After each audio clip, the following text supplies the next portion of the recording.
बातचीत हुई। फिर विनोद बाबू ने उनसे नदी किनारे तक छोड़ने की बात कही।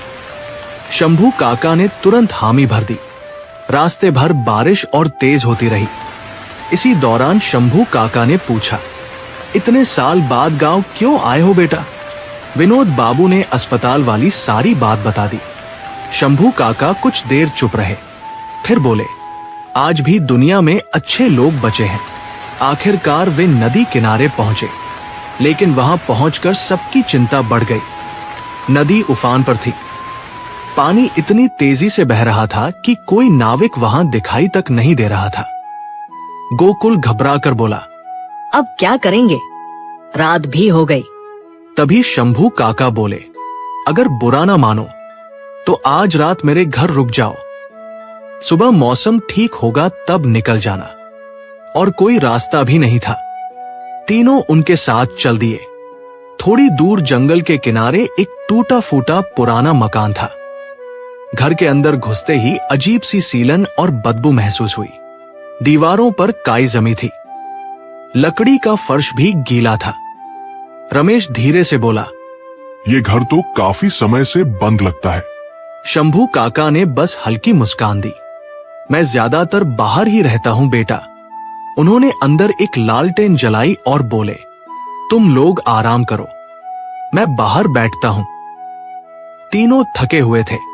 थोड़ी देर में सब सो गए, लेकिन आधी रात को अचानक विनोद बाबू की आंख खुल गई। उन्हें बाहर से किसी चीज के खोदने की आवाज सुनाई दी। टक टक टक, जैसे कोई मिट्टी खोद रहा हो। उन्होंने खिड़की से बाहर झांका। बारिश की हल्की बूंदों के बीच शंभू काका एक पुराने पेड़ के नीचे जमीन खोद रहे थे। विनोद बाबू घबरा गए। उन्होंने तुरंत रमेश और गोकुल को जगा दिया। तीनों धीरे धीरे बाहर पहुंचे, लेकिन वहां पहुंचते ही शंभू काका गायब थे। सिर्फ मिट्टी उखड़ी हुई थी।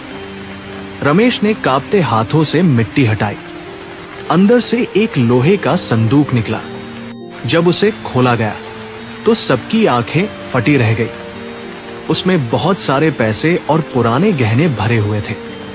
गोकुल डरते हुए बोला, ये सब किसका है? तभी अचानक तेज हवा चलने लगी। पेड़ जोर जोर से हिलने लगा और अगले ही पल पेड़ की डाल पर एक डरावनी परछाई दिखाई दी। वो शंभू काका थे, लेकिन अब उनका चेहरा इंसानों जैसा नहीं लग रहा था और आवाज भारी हो चुकी थी। डरो मत। तीनों डर से कांपने लगे। शंभू काका बोले, मैं कई साल पहले मर चुका हूं। एक रात इसी नदी के पास मेरी मौत हो गई थी, लेकिन इस धन के मोह ने मेरी आत्मा को बांध रखा था। बारिश और तेज हो गई। मैं किसी ईमानदार इंसान का इंतजार कर रहा था। आज मुझे यकीन हो गया कि तुम लोग लालची नहीं हो। उन्होंने आगे कहा, यह धन गांव के अस्पताल के काम आएगा। अब किसी को अपनी जमीन बेचने की जरूरत नहीं पड़ेगी। तीनों स्तब्ध खड़े थे। धीरे धीरे शंभू काका की परछाई धुंध में बदलने लगी। अब शायद मुझे मुक्ति मिल जाएगी। इतना कहकर वह अंधेरे में गायब हो गए। सिर्फ तेज बारिश, हवा की आवाज और वह रहस्यमय संदूक वहां बाकी रह गया। उस रात का डर और रहस्य विनोद बाबू, रमेश और गोकुल कभी जिंदगी भर नहीं भूल पाए।